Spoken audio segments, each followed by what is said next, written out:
என் தங்க பிள்ளையே, இன்று உன் அப்பன் கருப்பன் நான் உன் முன்னால் கொண்டு வந்திருக்கின்ற இந்த செய்தி உன்னுடைய வாழ்க்கையில் மிக பெரிய தவறுகளை உனக்கு நடத்தி கொடுத்து கொண்டிருக்கின்றது. என் பிள்ளையே, குளிக்கும் போது நீ செய்கின்ற ஒரு தவறு உன்னுடைய வாழ்க்கையில் பல அதிசயங்களை நடத்த விடாமல் தடுத்து நிறுத்தியிருக்கிறது என்று சொன்னால் உன்னால் நம்ப முடியுமா? என் பிள்ளையே, பெரிய பெரிய விஷயங்களில் எல்லாம் கவனம் செலுத்திவிட்டு ஒரு சிறிய விஷயத்தில் கோட்டை விட்டு விடுகிறாய் என்று உன் அப்பன் நான் உனக்கு சொல்வது இதனால் எல்லாவற்றையும் தாண்டி சில விஷயங்களை இந்த வாழ்க்கையில் நீ என்னவென்று நிச்சயமாக புரிந்து கொள்ள வேண்டும். உன்னோடு இருந்து நான் உனக்கு கொடுக்கின்ற எல்லாமே இந்த வாழ்க்கையில் அத்தனை விஷயங்களும் நடக்கும்போது ஒரு சில விஷயங்களை நீ கவனிக்காமல் விட்டு விடுகின்ற நேரத்தில்தான் இந்த வாழ்க்கையில் அத்தனையும் உனக்கு நடந்தேறி இருக்கின்றது. என் பிள்ளையே, சாத்திரங்கள் சில விஷயங்களை இப்படிதான் செய்ய வேண்டும் என்று சொல்கின்றது. அப்படி செய்தால் நமக்கு என்னெல்லாம் நடக்கும் என்பதையும் தெளிவாக நான் உனக்கு எடுத்து சொல்கின்றேன். சாத்திரங்களை எல்லாம் இன்று நீ நம்பவில்லை என்றாலும் சரி, மற்றவர்களுக்கு கிடைக்கின்ற அனுபவத்தையாவது நிச்சயமாக என்னவென்று நீ தெரிந்து கொள்ள வேண்டும் அல்லவா? இதனால் தான் ஒவ்வொரு விஷயத்தையும் நடந்திருக்கிறது என்று தெரிந்த பிறகாவது அதிலிருந்து உன்னை நீ மாற்றிக்கொள்ள வேண்டும் அல்லவா? இத்தனை நாளும் இந்த கருப்பன் உனக்கு எத்தனையோ செய்தியை கொண்டு வந்து சேர்க்கிறேன். ஆனால் இன்று எதனால் இப்படி ஒரு செய்தியை நான் உனக்கு தர வேண்டும்? அப்படி என்றால் தவறு உன் இடத்தில் நடந்து கொண்டிருக்கிறது என்றுதானே அர்த்தம். என் பிள்ளையே, நீ எதை நினைத்தும் யோசித்து கொண்டிருக்காதே. உன்னுடைய வாழ்க்கையில் நடக்கின்ற ஒவ்வொரு விஷயங்களை பற்றியும் என் பிள்ளை நீ சரியாக எண்ணிக்கொண்டு உனக்கு என்ன நடக்கிறது, எது நடக்கிறது என்பதையும் என் பிள்ளை நீ தெளிவாக எப்போதும் புரிந்து கொள்ள வேண்டும். உன்னோடு என்றும் என்றென்றும் என் பிள்ளை நீ இந்த கருப்பன் உன்னோடு இருப்பேன். இந்த கருப்பன் நான் இருக்கின்ற இந்த நேரத்தில் நீ உண்மையானதை நீ நம்ப வேண்டுமென்றால் அப்பன் சொல்கின்ற விஷயங்களை ஒவ்வொரு வார்த்தைகளையும் இருக்கின்ற உண்மைகளை நிச்சயமாக நீ என்னவென்று தெரிந்து கொள்ள வேண்டும். எல்லா நேரத்திலும் இந்த வாழ்க்கை ஒருவருக்கு கஷ்டத்தை வரவில்லை. ஆனால் ஒரு தவறை மீண்டும் மீண்டும் செய்யும் போது ஒரு கஷ்டம் வருகிறது என்றால் நிச்சயமாக அந்த விஷயத்தில் நீ கவனம் செலுத்த வேண்டும் அல்லவா? என் பிள்ளையே, எப்போதும் நீ இப்படிதான் கொளிக்கின்றாய், இது போன்றுதான் செய்கிறாய் என்றால் உனக்கு அதனால் நல்லது நடந்தால் இதை பற்றி நீ கவனத்தில் எடுத்துக்கொள்ள வேண்டிய அவசியமே கிடையாது. ஆனால் எனக்கு எப்போதுமே பிரச்சனை வருகிறது, நானும் இப்படிதான் குளித்து கொண்டிருக்கிறேன் என்று சொல்வாய். ஆனால் அது மிகப்பெரிய தவறுதானே. உடனடியாக இந்த தவறை நீ திருத்திக் கொள்ள வேண்டும் அல்லவா? கருப்பன் ஒரு விஷயத்தை உன்னிடத்தில் கொண்டு வந்து சேர்க்கின்ற இந்த நேரத்தில் இதையெல்லாம் என்னவென்று நிச்சயமாக தெரிந்து கொண்டு புரிந்து கொள்ள வேண்டும் அல்லவா? என் அன்பு பிள்ளையே, உன்னுடைய வாழ்க்கையில் என்னாலும் இந்த கருப்பன் இருக்கிறேன் என்பதை தெளிவில் இருக்கட்டும். இது போன்ற விஷயங்களை உன்னுடைய வாழ்க்கையில் பல பாதிப்புகளை உருவாக்கும். என் குழந்தையே, உன்னை சுற்றி இருக்கின்ற மனிதர்கள் பேசுகின்ற வார்த்தையால் ஒரு சில நேரங்களில் உன்னுடைய மனதை அப்படியே நொறுக்கி விடுகின்றது. எதற்காக இவர்களோடு நாம் பழகிறோம், இதனால் நமக்கு என்ன பலன் என்றெல்லாம் கூட சில நேரங்களில் உன்னுடைய மனது யோசிக்க வைக்கின்றது. நாம் ஏதோ தவறு செய்து விட்டோமோ, இப்படி ஒரு வாழ்க்கையை தேர்ந்தெடுத்து நாம் எந்த இடத்திலாவது மிகப்பெரிய கஷ்டத்தை கொடுத்து விட்டோமா? நமக்கு தானே கஷ்டத்தை கொடுத்திருக்கின்றோம். கஷ்டத்தை கொடுத்து விட்டால் யாரும் நம் இடத்தில் இத்தனை பிரச்சனையிலும் செய்வார்களோ, அவர்களின் வாழ்க்கையை நாம் அழித்து விடலாமோ என்பது போன்றெல்லாம் என் பிள்ளை உனக்கு சில நேரங்களில் தோன்றுகின்றதல்லவா? இது கூட இந்த வாழ்க்கையில் ஏதோ ஒரு வகையில் உனக்கு தெய்வம் கொடுக்கின்ற கஷ்டம் என்றே சொல்லிவிடலாம்.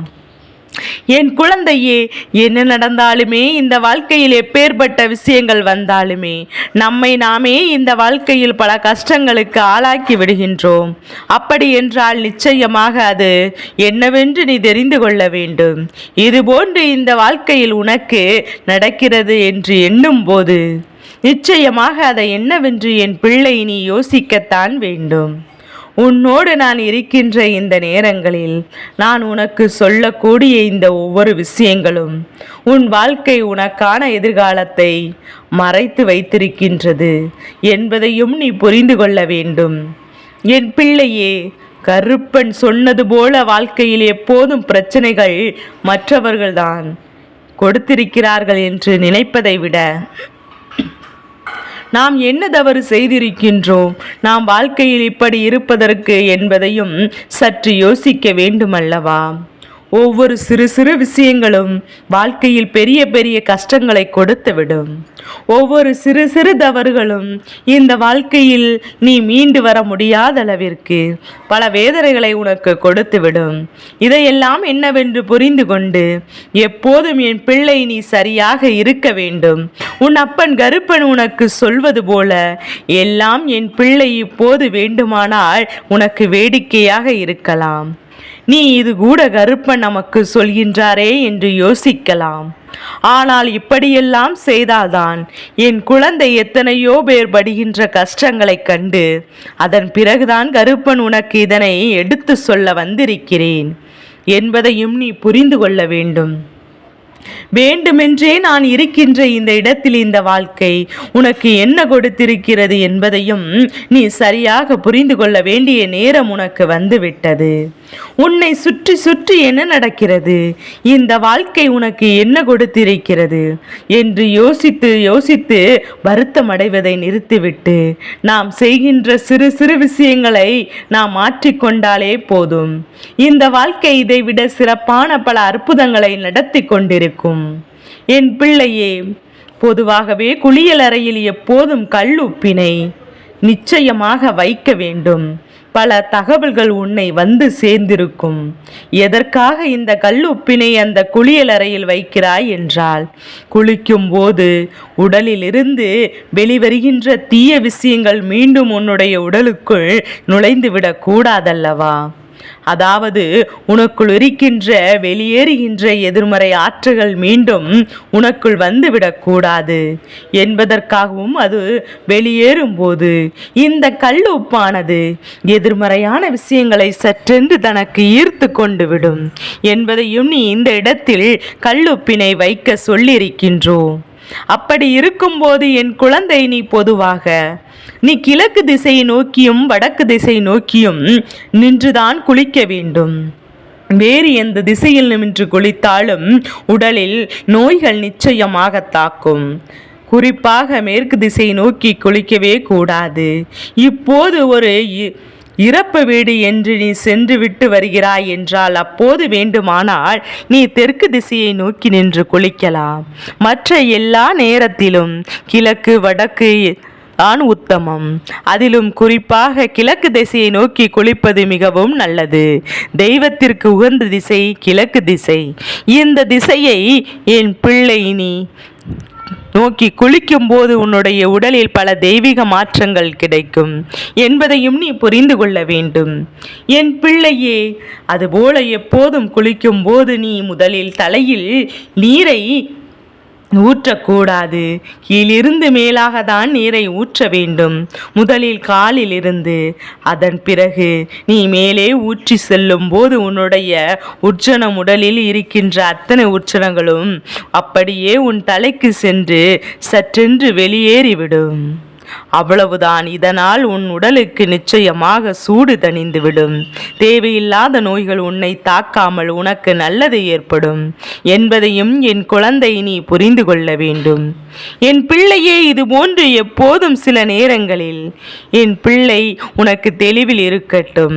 இதெல்லாம் ஒரு விஷயமா என்று நினைக்காமல் இதுவும் நாம் வாழ்க்கையில் மிக பெரிய விஷயம்தான் என்று நினைத்து அதை நீ உன் வாழ்க்கையில் வசமாகிட எப்போதும் முன்னே வந்து கொண்டே இருக்க வேண்டும்.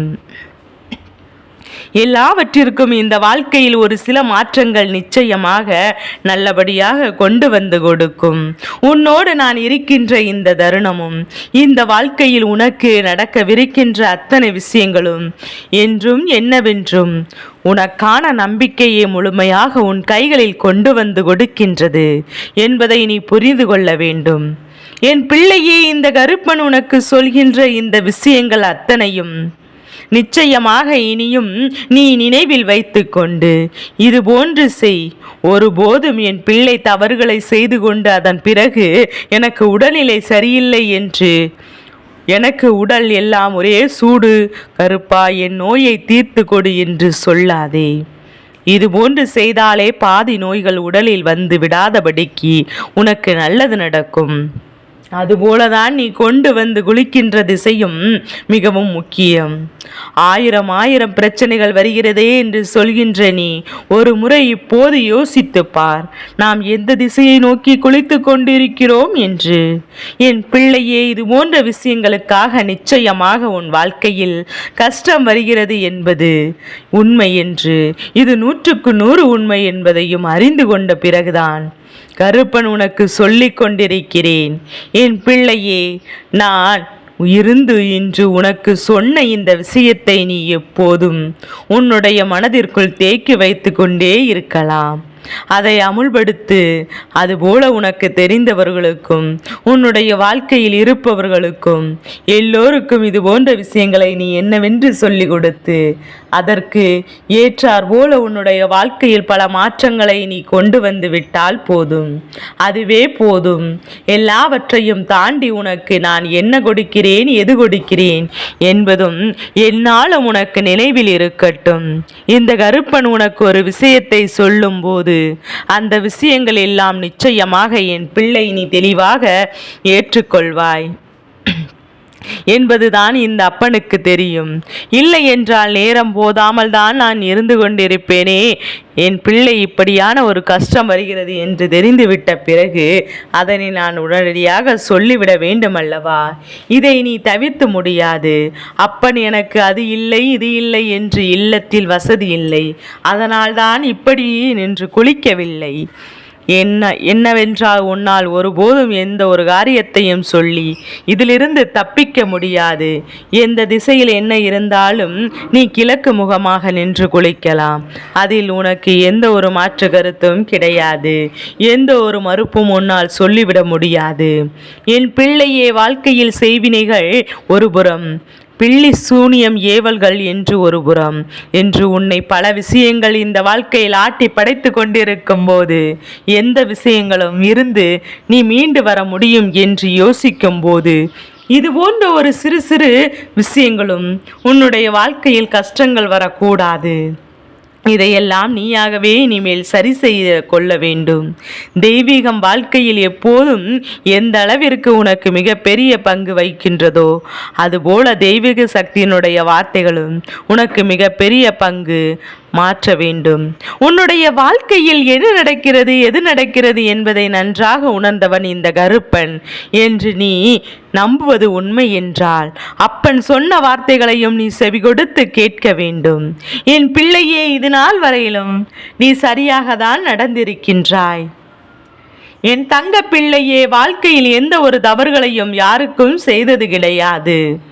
நீ துரோகத்தை யாருக்கும் நினைத்தது கிடையாது. அதையும் தாண்டி உனக்கு இந்த வாழ்க்கை கஷ்டங்களை கொடுக்கிறது. அதையும் தாண்டி இந்த வாழ்க்கை உனக்கு வேதனைகளை கொடுக்கிறது. அப்படி என்றால் நிச்சயமாக அதை என்னவென்று தெரிந்து கொள்ளதானே வேண்டும். அதை என்னவென்று புரிந்து நீ தெரிந்து கொள்ளதானே வேண்டும். இனிமேலாது உன்னை சுற்றி நடப்பதை எல்லாம் நீ உணர்ந்திட்டு உன்னை தேடி வருகின்ற எல்லா உண்மைகளையும் என்னவென்று புரிந்து அதற்கு ஏற்றார் போல நீ நடந்து கொள்ள வேண்டும். நான் இருப்பதை நிச்சயமாக புரிந்து கொள்ள வேண்டிய தருணம் உனக்கு வந்துவிட்டது. இந்த கருப்பன் இருந்து உனக்கு நடத்துகின்ற எல்லா விஷயங்களுமே என்னவென்று நிச்சயமாக உனக்கு புரிந்து கொள்ள ஆரம்பித்து விட்டது. கருப்பனின் ஆட்டம் உன் வாழ்க்கையில் ஆரம்பித்து விட்டது என்பதை நிச்சயமாக நீ புரிந்து கொள்ள தொடங்கிவிட்டாய். எதிர்பாராத இந்த வாழ்க்கை உனக்கு கொடுத்திட்ட கஷ்டங்களும் வேதனைகளும் இனி நிச்சயமாக உன்னை தொடர்ந்து வராமல் நீ எப்போதும் நல்லபடியான ஒரு வாழ்க்கையை வாழ்ந்து விட்டால் அதுவே போதும். சந்தர்ப்ப சூழ்நிலைகள் அத்தனையும் உன்னை நல்வழிப்படுத்தி கொண்டே இருக்கும் என்பதையும் இந்த சந்தர்ப்பங்களும் சூழ்நிலைகளும் என்றும் என்றென்றும் மகிழ்ச்சிப்படுத்தும் என்பதையும் என் குழந்தை நிச்சயமாக புரிந்து கொள்ளத்தான் வேண்டும். எதற்கடுத்தாலும் கஷ்டத்தோடும் கண்ணீரோடும் கவலையோடும் இருக்கின்றோம். என் பிள்ளை, நான் சொல்வதை விட நான் தெளிவாக இருக்கிறேன் என்று சொல்லிப்பார். உன்னை ஆட்டி படைக்கின்ற துன்பங்கள் அத்தனையும் உன்னை விட்டு நிச்சயமாக விலகி ஓடும். என் தங்க பிள்ளையே, இந்த கருப்பனின் ஆசீர்வாதங்கள் எப்போதும் என் குழந்தைக்கு முழு மனதோடு கிடைத்து கொண்டே இருக்கும்.